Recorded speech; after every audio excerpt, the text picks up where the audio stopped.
Hi friends, welcome to my channel Neelima Harish blogs. ఎలా ఉన్నారండి అందరూ? మేమైతే చాలా బాగున్నాం ఫ్రెండ్స్. మీరు కూడా బాగుండాలని మనస్ఫూర్తిగా కోరుకున్నాను అండి. మళ్ళీ మన డైలీ వీడియోస్తో మీ ముందుకైతే వచ్చేసాను ఫ్రెండ్స్. ఇదైతే సండే రోజు బ్లాగ్ అనమాట. ఇంకా పిల్లలకి రోజు ఇడ్లీ దోశ ఏం పెడతాంలే అని చెప్పేసి చపాతీ అయితే చేశానండి. అదిగాక ఈ మధ్య అంతా నాన్ వెజ్ ఏం చేయలేదు కదా, ఇంక ఈరోజు అయితే మటన్ అయితే తెచ్చారనమాట. ఇంకా మటన్లోకి చపాతీ అయితే బాగుంటుంది అని చెప్పి చపాతీ అయితే చేసేసాను. ఇంకా పిల్లలు ఇంట్లోనే ఉన్నారు కదా, చూడండి ఎలా చేస్తున్నారో.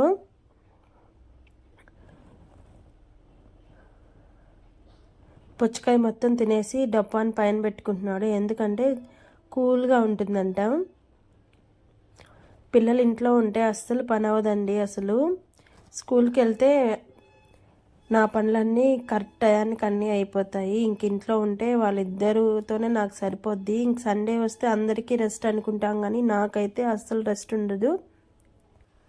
ఇంక ఇక్కడ నేనేం చెప్తున్నానంటే టైం అయితే 11 అయిందనమాట. ఇప్పుడైతే చూసారా 11:30 అయింది. ఇప్పుడైతే నేను దీపారాధన అయితే చేశాను. రోజు అయితే పిల్లలు స్కూల్కి వెళ్ళిన తర్వాత చేస్తాను, లేకపోతే టైం ఉంటే మార్నింగే చేసేస్తానమాట.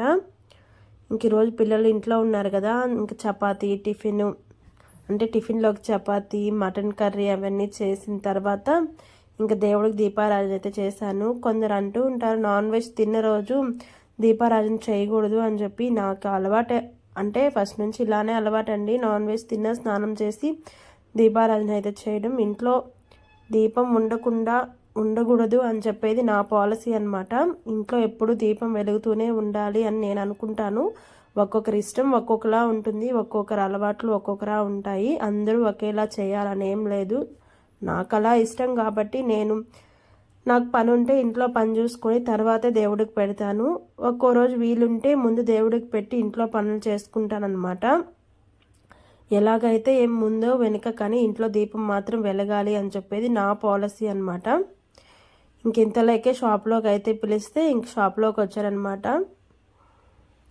ఇక్కడ అదే చెప్తున్నాను, ఒక పని అనేది సక్రంగా చేయలేము, ఎవరో ఒకరు పిలుస్తూ ఉంటారు అని చెప్పి మీతో అయితే ఎక్స్ప్లెయిన్ చేసేస్తున్నాను. ఇంకక్కడ సాంగ్ వస్తుంటే సండే కదా అందరం ఇంటి దగ్గరే ఉన్నామని సాంగ్స్ పెట్టుకొని వింటూ పని చేసుకుంటున్నాం అనమాట. అక్కడ సాంగ్ వస్తుంటే మళ్ళీ కాపీరైట్ వస్తుందని చెప్పేసి నేనైతే వాయిస్ అనేది తీసేసాను అనమాట. ఇప్పుడైతే నిన్న బ్లౌజెస్ కుట్టాలని చెప్పాను కదండి, అవైతే తడిపి ఆరబెట్టేస్తున్నాను.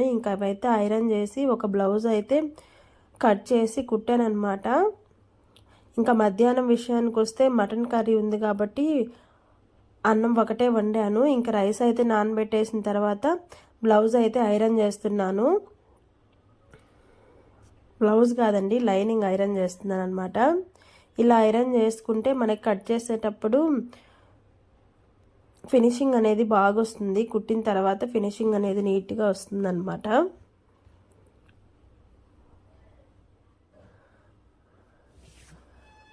అంటూ ఉంటారు కదా పెద్దలు, ఊరికే అనలేదండి, చూస్తే శని చేస్తే పని అని చెప్పి. మనం ఒక పని చేయాలి అని అనుకుంటూ ఉంటే అలానే అవుతూ ఉంటుంది. చేసుకోవచ్చులే అని చెప్పి. కానీ ఒక్కసారి మనం నడుము బిగించి ఇది చేయాలి ఈరోజు ఖచ్చితంగా అంటే అది ఎన్ని పనులు ఉన్నా ఆ పని అయితే కంప్లీట్ చేయగలుగుతాము. నేను అలానండి, నాకు ఒక్క టార్గెట్ అనమాట. రోజుకి ఒక్క బ్లౌజ్ అయితే కంపల్సరీ కుట్టాలి. అది మార్నింగ్ అవ్వచ్చు, మధ్యాహ్నం అవ్వచ్చు, లేకపోతే నైట్ టైంలో ఖాళీ ఉంటే నైట్ టైం అయినా అవ్వచ్చు. ఒక్క బ్లౌజ్ అయితే ఖచ్చితంగా కుట్టాలి అని చెప్పేసి నా టార్గెట్ అనమాట. అదే మనం బయటికి వెళ్ళి కష్టపడితే మార్నింగ్ ఎప్పుడో 8కి వెళ్ళాలి, నైట్ ఎప్పుడో 6కి 7కి అలా రావచ్చు. కానీ మనకి ఇంట్లో ఉండే అవకాశాన్ని మనం ఎందుకు పోగొట్టుకోవాలి అని చెప్పేసి నేనైతే నాకున్న అవకాశాలని నేను సద్వినియోగం చేసుకోవడానికే ట్రై చేస్తాను. ఇక్కడ ఏం చేస్తున్నానంటే ఇది కొంచెం క్లాత్ అనేది చాలా రఫ్గా ఉందన్నమాట, గుచ్చుకుంటుంది అని చెప్పేసి సైడ్లో అయితే జాయిన్ చేస్తున్నానండి. కొంచెం మడిసి కుట్టేసి తర్వాత పైన కుట్టేసేస్తే మనకి వేసుకున్నా గుచ్చుకోకుండా ఉంటుంది. వీడియో అయితే కంటిన్యూ అవుతూ ఉంటుంది, చూస్తూ ఉన్నాను ఫ్రెండ్స్. నచ్చితే ఒక చిన్న లైక్ అయితే ఇచ్చేయండి. మీరు తమ్నైల్లో చూసినట్టుగా ఈరోజు అయితే ఒక సంతోషకరమైన విషయం అనమాట. మేము నెల్లూరుకి అయితే వెళ్ళామండి. పిల్లల్ని స్విమ్మింగ్ పూల్కి అయితే తీసుకెళ్ళాము. చూసారు కదా, బ్లౌజ్ అయితే కుట్టేసిన తర్వాత ఇంకా అన్నం తినేసి కొంచెం బ్రష్ తీసుకొని, అంటే మా వాళ్ళు నిద్రపోయారు, నేను మాత్రం ఆ టైంలో బ్లౌజ్ కుట్టుకున్నాను. ఇంక తర్వాత బ్లౌజ్ కుట్టేసిన తర్వాత 3:30కి అలా బయలుదేరాము. పిల్లలు ఎప్పటి నుంచో అడుగుతూ ఉన్నారండి స్విమ్మింగ్ పూల్కి తీసుకెళ్ళమని. ఇంక అందుకని సరే అని బయలుదేరామన్నమాట. మాకు ఇంటి దగ్గర పిల్లలు ఎక్కువ మంది ఉన్నా మా పిల్లలు ఆడుకోరండి. ఇంకా ఇంట్లోనే ఉంటారు, టీవీ ఫోన్ అలానే ఉంటుంది వాళ్ళకి. అందుకని మేము వారానికి ఒక్కసారైనా వాళ్ళని బయటికి తీసుకురావడానికే ట్రై చేస్తాము. ఎందుకంటే వాళ్ళకి బోర్ కొడుతుంది కదా, అప్పుడప్పుడు ఇలా బయటికి తీసుకొస్తే వాళ్ళు హ్యాపీగా ఫీల్ అవుతారు. కొంతమంది అంటూ ఉంటారు ఎప్పుడూ తిరుగుతూనే ఉంటారా, ఇంటి దగ్గర ఉండరా అని. మాకు తెలుసు కదండి, మేము ఏం చేయాలో మాకు తెలుసు. ఇంటి దగ్గర ఉన్నప్పుడు పని చేసుకుంటాము. ఇంకా పిల్లలకి ఆ సంతోషం కూడా ఇవ్వకపోతే ఎలా అండి. మనం ఎప్పుడో వారానికి ఒక్కరోజు తీసుకొస్తాము. వాళ్ళు ఆ వారంలో ఆడుకోరు కాబట్టి అలా తీసుకొస్తాము. మామూలుగా పల్లెటూరులో అయితే పిల్లలు ఎప్పుడూ ఆడుకుంటూనే ఉంటారు. అలాంటప్పుడు మనం తీసుకురావాల్సిన అవసరం లేదు. ఒకరి గురించి మేము ఎప్పుడూ ఆలోచించమండి. మా పిల్లలు, మా ఫ్యామిలీ, మాకు చేయాలనిపిస్తే చేస్తాము. లేదు ఇది చేయొద్దు అంటే ఇంక దాని జోలికి అసలు వెళ్ళమన్నమాట. ఇక్కడే మనం వేలు ఏం ఖర్చు పెట్టము. ఆ టికెట్ తీసుకుంటాము. ఒక 1 అవర్ ఫుల్గా పిల్లలు హ్యాపీగా ఎంజాయ్ చేస్తారు. అసలు ఇక్కడికి వచ్చి చూస్తే తెలుస్తుందండి, ఎంతమంది పిల్లలు, పెద్దవాళ్ళు అందరూ ఎంజాయ్ చేస్తుంటారు. మనమే ఇంకా ఆలోచిస్తాం కానీ చాలామంది ఉంటారండి. సండే అయితే చాలా హ్యాపీగా ఉంటుంది పిల్లలకి ఆడుకోవడానికి. చూసారు కదా, పిల్లలు అయితే ఎంత హ్యాపీగా ఆడుకుంటున్నారు. ఇంకా నేనైతే కొంత వీడియో అయితే తీసుకొని ఇంకా అక్కడ చైర్స్ ఉంటాయండి, ఇంకా చైర్లో కూర్చొని చూస్తూ ఉంటానన్నమాట.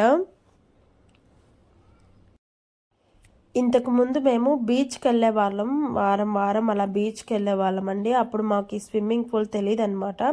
ఇంకా వారం బీచ్కి వెళ్ళే వాళ్ళం. సండే వస్తే మధ్యాహ్నం నుంచి బీచ్కి అయితే వెళ్ళే వాళ్ళం. తర్వాత సమ్మర్ హాలిడేస్ వచ్చినప్పుడు మా వారైతే దీంట్లో వాళ్ళ ఫ్రెండ్ ద్వారా జాయిన్ అయ్యారు. ఇంక అప్పటి నుంచి బీచ్కి వెళ్ళట్లేదండి. బీచ్ ఎందుకంటే ఒక్కోసారి ఉన్నట్టు ఒక్కోసారి ఉండవు, చిన్నపిల్లలు కదా, అలలు వస్తాయి. ఇక్కడైతే మనం వదిలేస్తే వాళ్ళు హ్యాపీగా 1 అవర్ ఆడుకుంటారు. ఇంక మనం చూస్తూ ఉండొచ్చు అంతేను, కానీ భయం ఏమి ఉండదు కదా. అదే సముద్రంలో అయితే మనం గమనిస్తూ ఉండాలి.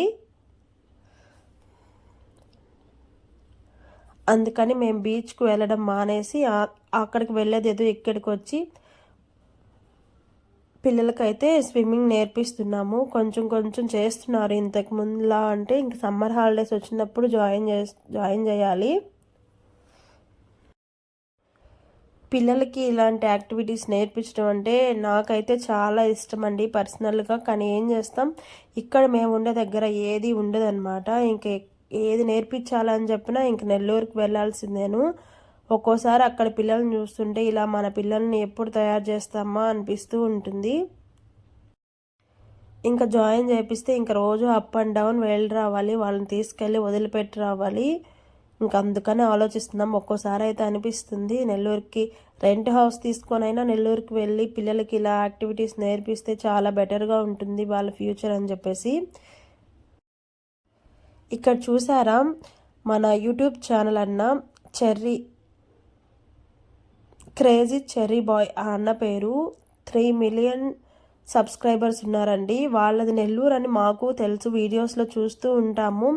కానీ నేను ఇక్కడ కూర్చొని పిల్లలు ఆడుకుంటూ ఉన్నారు, నేను చూస్తూ ఉన్నాను కాబట్టి ఆనంద్ చూశాను అనమాట. నాకైతే చాలా హ్యాపీ అనిపించింది. అంటే మనం ఎప్పుడూ వీడియోస్లో చూసే వ్యక్తిని మన కళ్ళ ముందు చూస్తుంటే చాలా హ్యాపీ అనిపించింది.